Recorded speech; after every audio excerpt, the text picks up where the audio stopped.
There is a war going on. It's a spiritual war, a war between truth and deception. Only one thing cuts through all the lies and the opinions of man.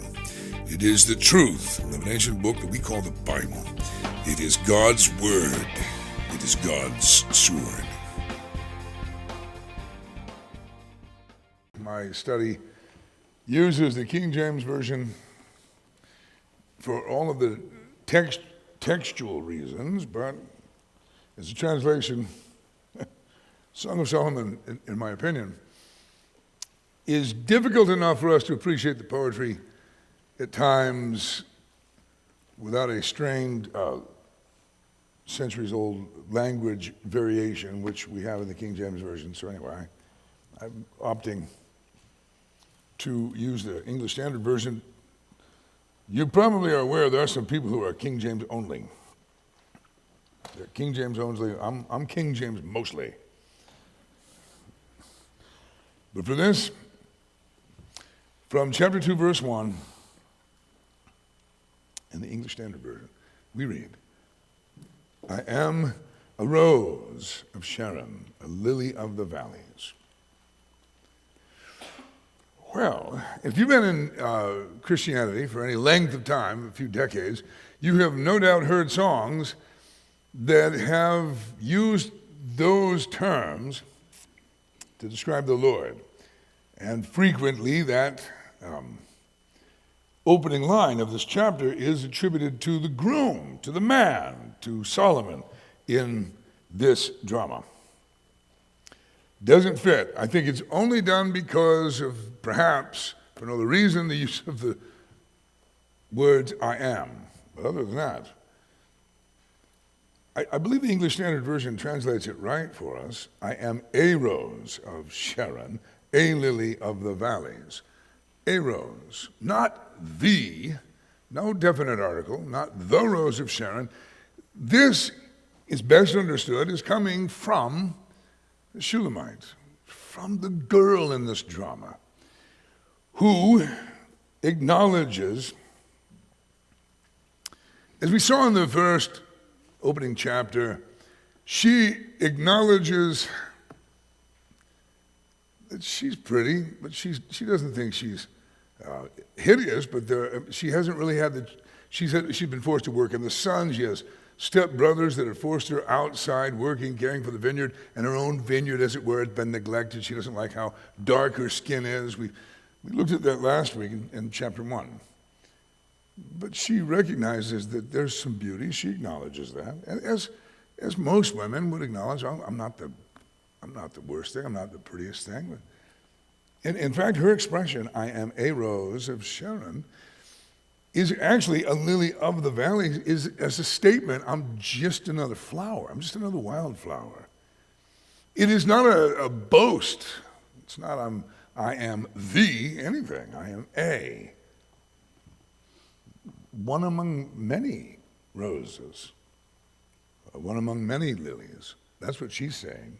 His response in verse 2, as a lily among brambles, so is my love among the young women. As a lily among thorns. Like everything else around you is nothing. Everything else around you, you may say of yourself, you're just one of many flowers in the valley. The one who loves, the beloved, the man in this drama, says she's a lot more than that. A lily among brambles, a lily surrounded by thorns, not just a flower among the flowers. She, her part, on verse 3, as an apple tree among the trees of the forest, so is my beloved among the young men. With great delight I sat in his shadow, and his fruit was sweet to my taste. He brought me to the banqueting house. Before I go to that, let's just deal with verse 3. First of all, even though I recognize that even the English Standard Version uses the word apple, based on the region, it is highly likely that that's not the best, but nevertheless, you get the point. It's a reference to a fruit tree, a tree that does both what an ornamental tree would do in shelter and shade, but also give fruit. And she says of him, she experiences that sort of security as a woman in the shade of that tree, in the shade of her beloved. She says, with great delight, I sat in his shadow. And she speaks of the sweetness of his fruit. And I believe the fruit, best understood, is the fruit of character. The New Testament speaks of the fruit of the Holy Spirit, and it's all character traits. This sweetness, is a particular Hebrew word used here in verse 3, is the same one that is invoked in the education of little children in that culture. They would use honey, date honey or bee honey, but they would use honey to teach lessons, and they wanted their little ones to associate. They would even at times write a letter with honey. So the child identifies the letter and then gets to lick up the honey off of what they wrote it on. And they wanted learning again to be sweet, to be a positive experience. It's that same word invoked here. That she speaks of a sweetness to his fruit, to the fruit of his life, to his character.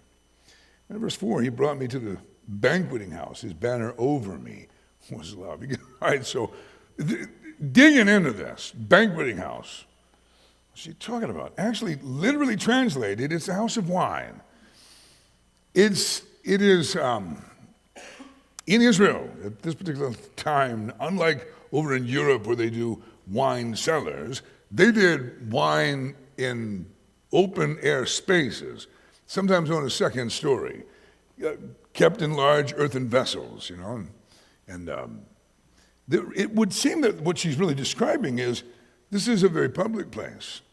He brought me to this very public place, and then she speaks of his banner over me. Now, I'm going to tell you my plainest understanding of his banner over me is this is a woman who is now being in her, if it's not in her daydream or her dream, she is experiencing his public profession of love for her. She's able to actually, as if he put a banner over her, as if there was a billboard that said to the whole world, this one is mine. I know that, but I believe I have this right. I really do. Digging into this, I really see a girl celebrating. A young lady who is enraptured in this relationship, and she's like, I'm in love, and I want everyone to know it. And he cooperates with that. The scholars who study this really believe that what she is describing is a daydream, what's in her heart, right? In verse 5, she calls to him, sustain me with raisins, refresh me with apples, for I am sick with love. Sick with love, okay. That's something that people that have been together a long time don't get. Might get sick of each other, but it's the earliest stage. Some experts on the study. Matter of fact, our brother David Guzik quotes one expert describing the attraction phase of a romance versus the attachment phase. I think that describes it pretty well, don't you? There's an attraction phase, and there's an attachment phase. And where love deepens. It is a reality that if we continued in that stage, if couples remained in the stage of that love when it was so overwhelming that you could actually get nauseous, you could actually forget to eat, you could hardly function. If we stayed in that state, we'd get nothing done with our whole life. That's the truth. We'd be like all messed up for life. Do another hand, we just sit around and kiss and stuff. You wouldn't build a house. You wouldn't raise a kid. You neglect the kids that you made together out of all that passion. It has to change. It does change. Let me read you this portion. When she talks about sick with love. I heard that expression abused in country music in my childhood. Just so much. Love sick, I'm love sick. And it was pathetic. It was really pathetic. It wasn't what was being described here. She's like, you got to refresh me. You've got to sustain me. Feed me. I'm a mess. That's really what she's saying. This part here, Brother David Guzik found and included in his commentary on this subject. The maiden describes a feeling familiar to many who have known the thrill of romantic love. She feels physically weak and perhaps even somewhat disoriented because of the strength of attraction and infatuation she has toward her beloved. According to Dr. Jeffrey Schloss, there is a brain hormone that mediates the feeling of being in love or infatuated. And one of these neurotransmitters is known as phenethylamine. I know enough to know that there are people who are addicted to it. It's another one of those internal drugs. There are people who are actually in love with being in love. No, it's true. That's why they always, and they bail as soon as that, they don't get that feeling any longer. Phenethylamine. And it floods our brain when we fall in love. He puts in parentheses, it's also fairly high quantities in chocolate. Phenethylamine. Mm-hmm. Well, this chemical gives us a feeling of exhilaration and thrill and well-being, and high amounts can lead to a loss of appetite. This chemical works somewhat in a cycle, at least in a relationship. At the beginning of the relationship, it spikes up. After 4 or 5 years, it begins to decline. Across cultures, there's a spike in the rate of divorce about 4.5 years into marriage. It can't be sustained. And there are people who think it's supposed to be. There are people who think there's something wrong with me because I've lost that love and feel. And it's gone. Whoa. Who told you it was supposed to stay like that? See, people who understand it rightly understand that we make commitments. The reason why we have to make commitments, the reason why we have to make vows, the reason why we call all our friends and family together, so everybody witness this, because we're signing up for life, is because we know, at least somewhat, that's not going to be there. It won't stick us together. We're not going to be emotionally stuck together. We have to make choices, because that thrill is something that years later you just visit, but you don't live in that state. This leads Guzik goes on, this leads some scientists to say that we're made for monogamy, but only in the sense of one partner at a time and then changing partners every 5 years or so. That's stupid. Yet Dr. Schloss says that we know this is not true. In the brain, there are completely different pathways with completely different chemical mediators. These begin to form at about the 4-year point in a relationship, and they contribute to a different feeling. Instead of feelings of thrill and I can't eat, there are feelings of deep contentment and gratitude. Married people need to say amen right there. Or not. One of the chemicals that mediates these feelings is oxytocin, which is the same chemical related to the bonding of a mother together with her infant. Interesting, fascinating. Some suggest that relationships have 2 major phases, attraction and attachment. The attraction phase is powerful, and the kind of condition that makes one say, I'm lovesick. Yet the key to a long-term fulfilling relationship is staying with it past the attraction phase into the attachment phase. Yeah, there are some counselors who devote almost their entire counseling practice trying to help what they call love junkies. I've said there are people that are addicted to the feeling. They're addicted to it. And they want to live in that state of thrill and bliss. And it can't be done. The only way it can be done is you just keep running from one partner to another. And that's destructive, incredibly destructive. It's a trade-off. It's like anybody who wants to just feel euphoria all the time can find a drug that will kill you. You know what I'm talking about. This is a sort of an internal one.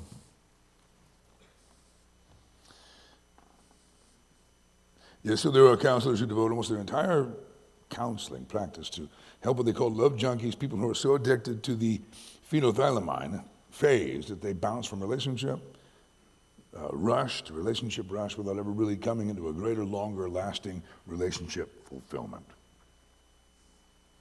One could say that we are engineered for the longer lasting attachment phase.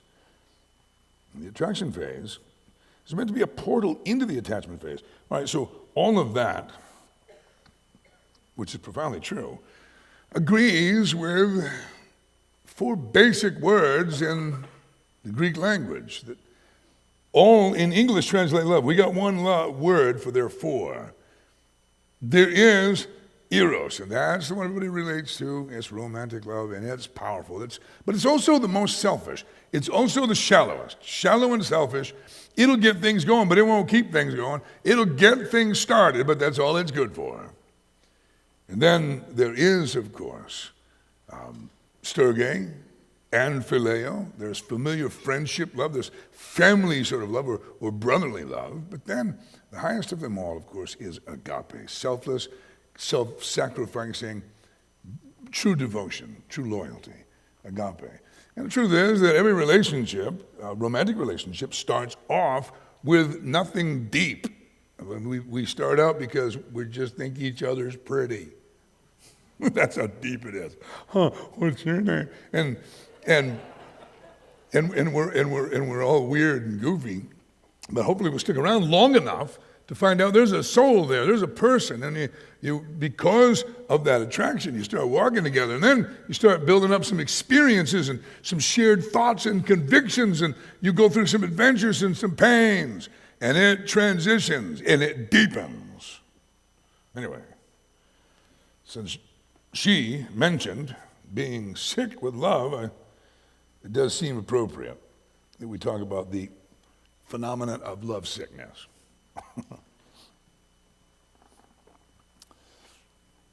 It is a real thing. I made the case last Wednesday evening that if this, and we take this as the once private, intimate thoughts of 2 people, Solomon being one of them. And we're like, where in the world in Solomon's life can we put this? Where in the world can we put it? We know his story, and this love for her is not included in his biography in 1 Kings, 2 Kings. It's not there.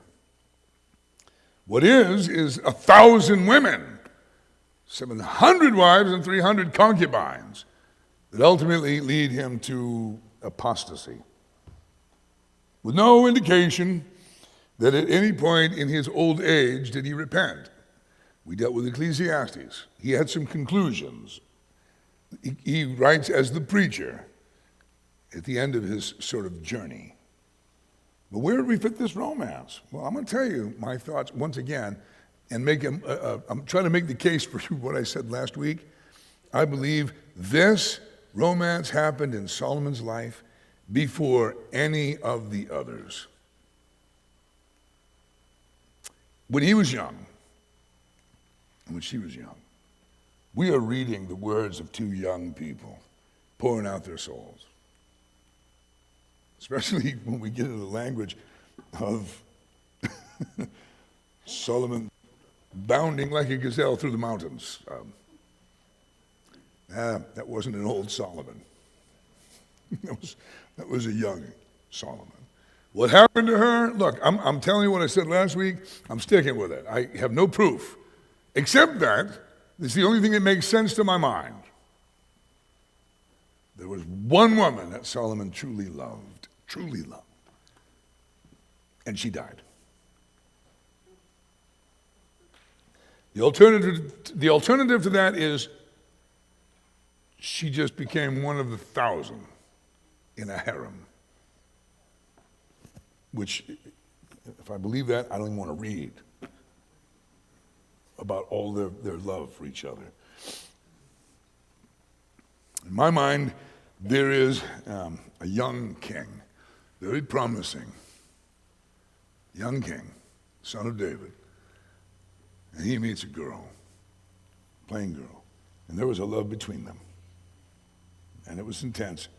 And the loss of it might well have been part of what altered him for the rest of his life and contributed to his bad choices. It was as if he never again would truly love again. All right, so her plea to him continues. She spoke of being sick with love in verse 5. In verse 6, she dreams and describes his left hand is under my head, his right hand embraces me. And then she calls out, so you know this is a dream, because otherwise they're being intimate and the daughters of Jerusalem are all watching. Not cool.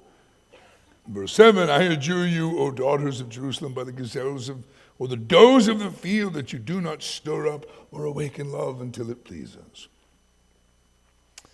I believe we could take that little chorus to them as an expression. She really doesn't want to be wakened from her dream, and she really has this dream of the total consummation of that love, that romance.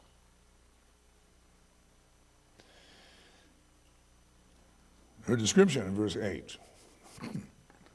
And here again, you read this, and everybody in my age group goes, oh yeah, this is definitely written about a young dude.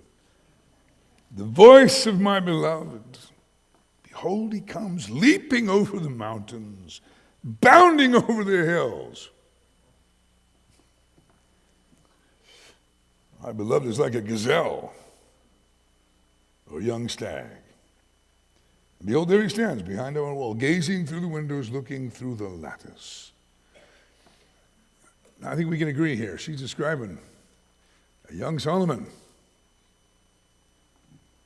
My beloved speaks to me and says to me, arise, my love, my beautiful one, and come away. For behold, the winter is past, the rain is over and gone. So this, ladies and gentlemen, is her dream, and it is spring. Now, there are some references here to spring besides the winter, the rainy season, and that semi-desert region. Verse 12, the flowers appear on the earth. The time of singing is come, and the voice of the turtle dove is heard in our land. That particular bird here described, and in our English Bibles referred to as the turtle dove, is like for us, there are certain things we associate with spring. Weeks from now, you'll be able to step out this back door at the church, or go out this door on the side, as the services are ending, evening services are ending, and you'll hear the peepers, all of these happy little toads that live out behind this place. They put a choir together, and they celebrate the fact that they're no longer in a state of suspended animation. They've thawed out, and they're really happy. We've recorded it. In fact, I don't know if anybody was here then. One night I asked Big Jim, Lord, who was running sound, give me a whole bunch of mic cables, and let's run a mic out the back door. Any of you guys remember that? We did the Peeper channel. Put a mic stand out on the back steps behind the back emergency exit, and in between, we were singing "What a Wonderful Maker." And then as the song, do you remember that one, John? Anybody here remember that? Because it was really, it was sweet. Because as our voices trail off, the peepers keep going. They were in our speakers. That was cool. That's a sure sign of spring. One of the best places too, if you leave church and you're heading toward, I don't know, Holden, Dedham, the route that I would usually take. If you go Fields Pond Road, there's a spot near Fields Pond, where it's marsh on both sides of the road. Stop there. Stop right there, roll down all your windows, pull over on the shoulder, put your flashers on. If your flashers are quiet. Roll down all your windows and just listen to them. It's louder there than anywhere I know of. And it's stereo, because on both sides of the road. As we have that, they have the voice of a certain bird, a certain dove. It's heard in our land. This is her remembering his invitation to her. The fig tree ripens, verse 13. Its fig tree ripens its figs. And the vines are in blossom, they give forth fragrance. Arise, my love, my beautiful one, and come away. And then she dreams, she fantasizes, or she remembers twice his call, calling her to arise, calling her his love, calling her his beautiful one. One should only have one beautiful one. And his invitation to come away. That she writes, she sings of the realization that he really wants her to be with him. Now, while all of this is, stuff you can relate to as human beings that have this capacity for romantic love, let us remember what it's all about and what all of that romantic love is about. All of it is about Christ and the church.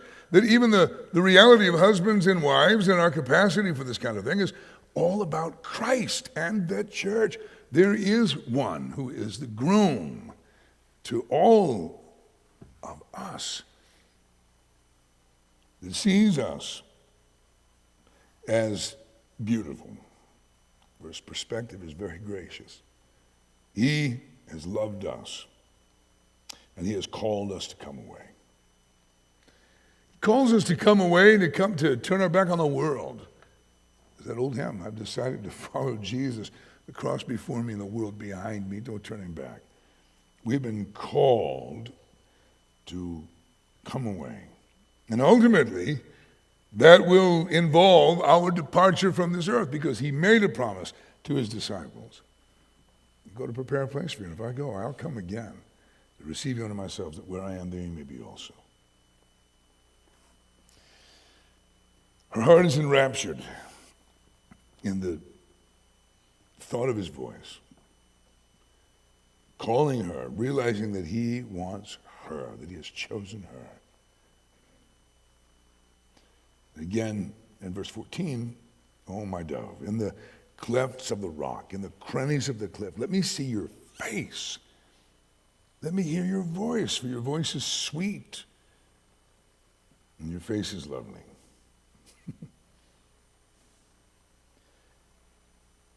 Now he describes, and they do a lot of this in this drama. They continue to speak of nature.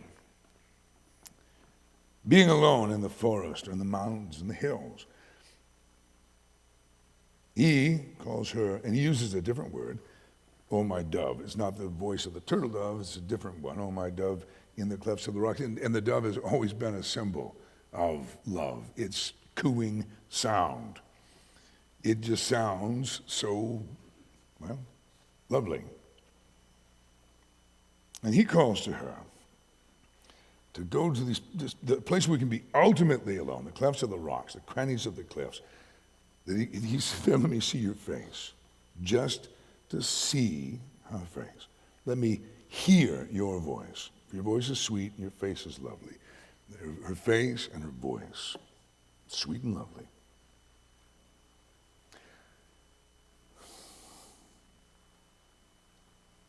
Now, verse 15 is a bit of a mystery.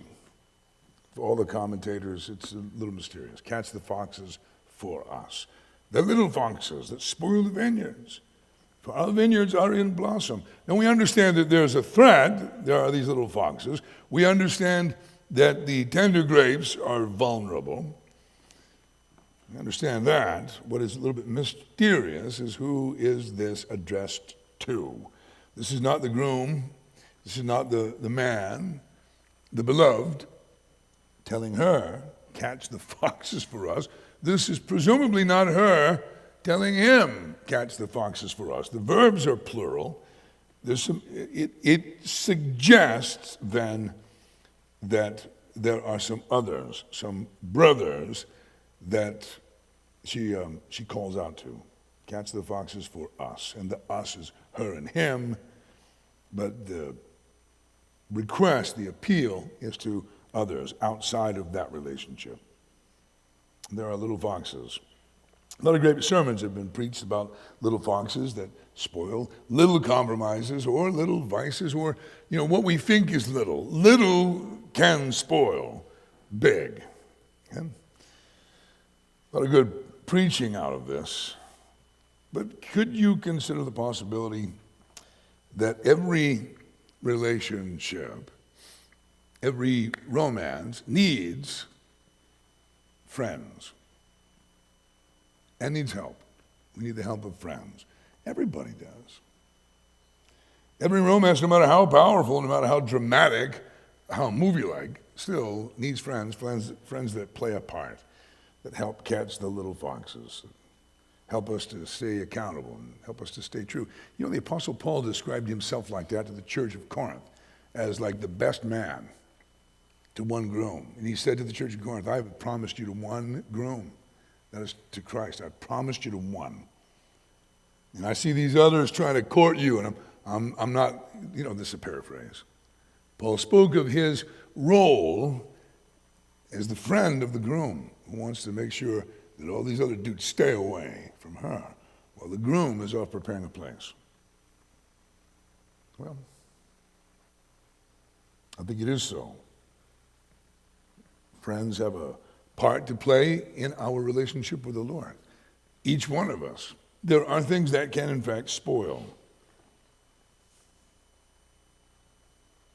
And they must be dealt with. Verse 16, she sings, my beloved is mine, and I'm his.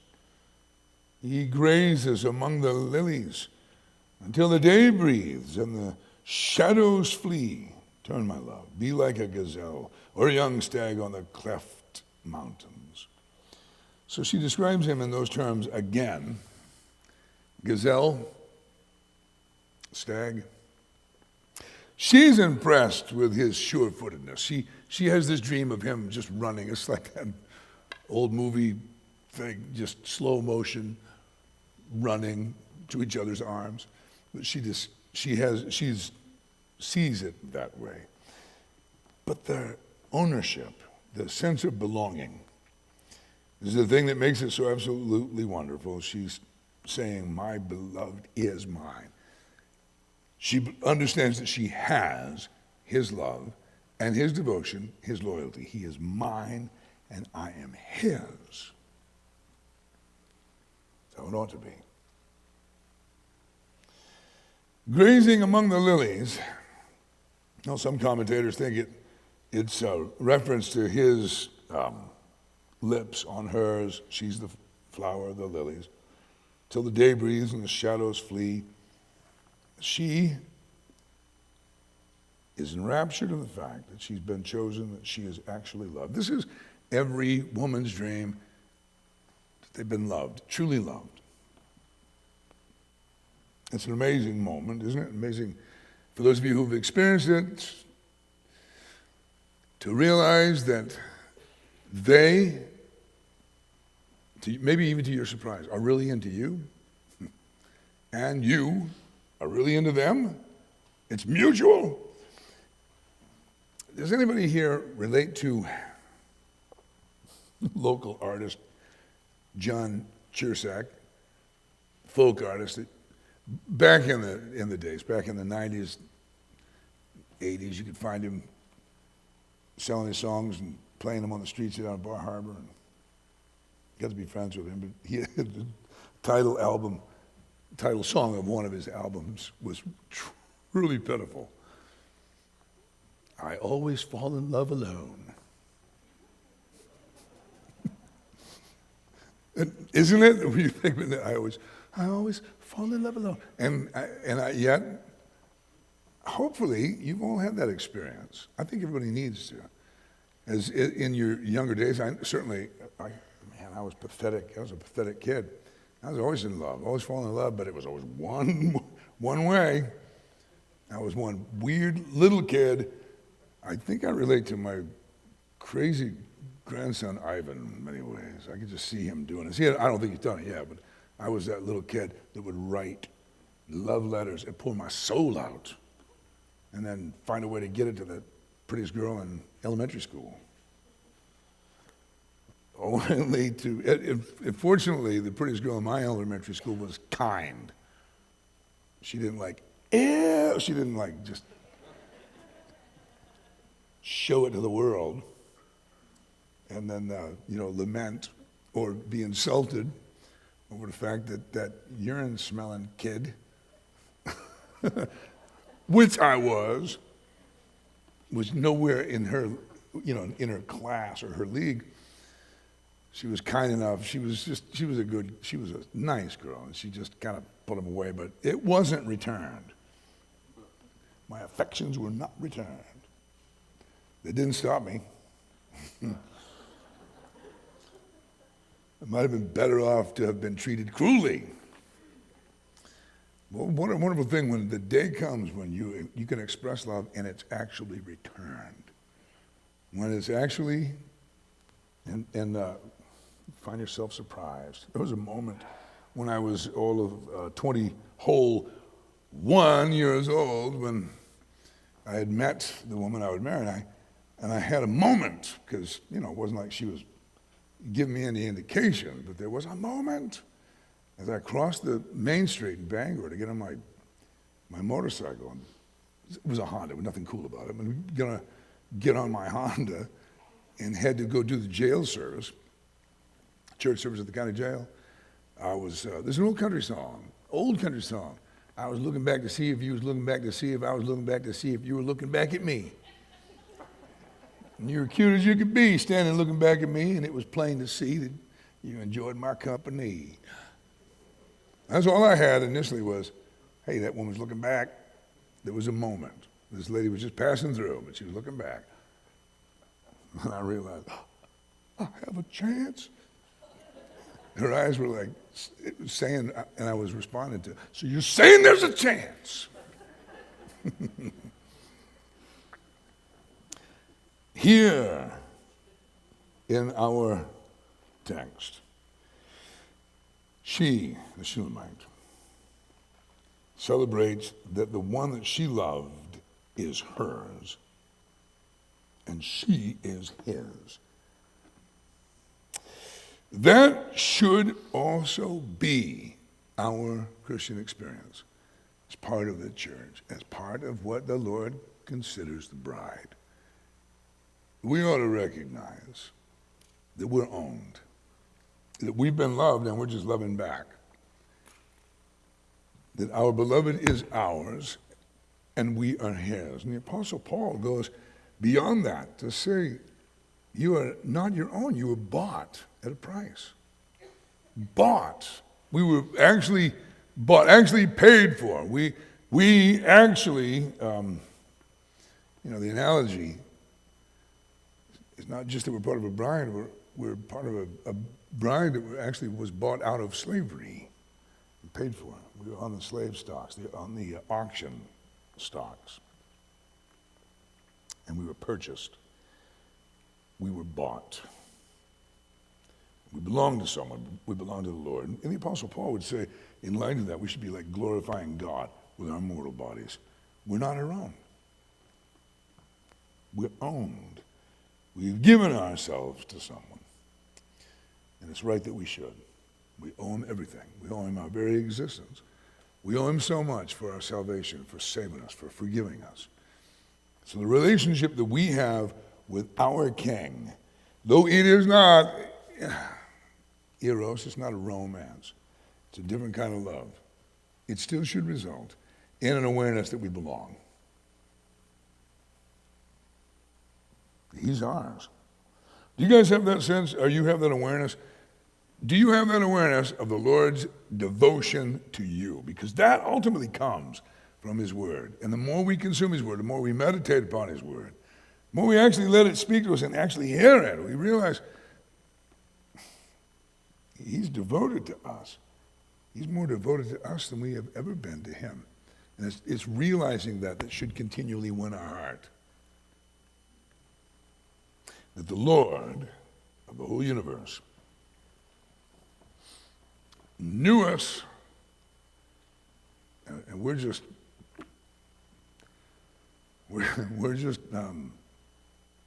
flowers in the field, flowers among flowers. We're just lilies of the valley, right? But he would say, "No, you aren't. You stand out. A lily among the brambles." He actually foreknows. That's what's mind-blowing about all of this. The Apostle Paul reveals in Romans chapter 8, those whom he foreknew, those he also predestined, justified and glorified, or will glorify. So I encourage you tonight to just spend a minute thinking about that. That you were actually loved by somebody who knows you better than you even know yourself, better than any other person, better than your father and your mother. I say again, even better than you. He knows you every which way there is to know you, and he loves you and chose you anyway.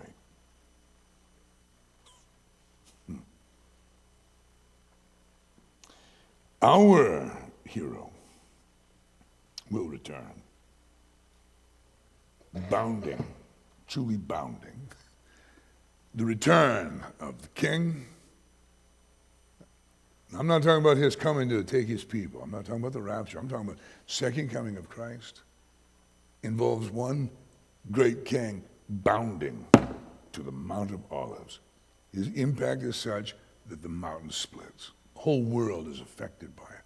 I wonder things, and I wonder about his impact with the Mount of Olives, if that's not the moment that tilts the world back up straight on its axis.